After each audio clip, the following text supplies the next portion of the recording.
तुम्ही जर कधी या पद्धतीनं फ्लावरची भाजी नसेल बनवली तर एकदा नक्की बनवून बघा. एकदम जबरदस्त चवीची भाजी होते. भाजी बनवण्यासाठी काय करायचं, फ्लावर कटिंग करून घ्यायचा चांगला चाकूनं, म्हणजे नुसता कट नाही करायचा हो, त्यामध्ये आळ्या किडे काय असतील ना ते सगळे निघून जातील. स्वच्छ पाण्याने धुवून घ्यायचं आणि चांगल्या पद्धतीने बघून बघून हा कोबी चिरायचा. शक्यतो या कोबीमध्ये जास्त आळ्या असतात.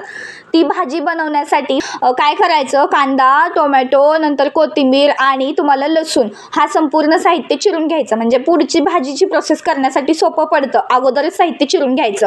कढईमध्ये जिरे मोहरी टाकली, कांदा लालसर भाजून घेतला, लसूण टाकून घेतला, टोमॅटो पण टाकायचं आणि रंगीबेरंगी होईस तर परतून घ्यायचं.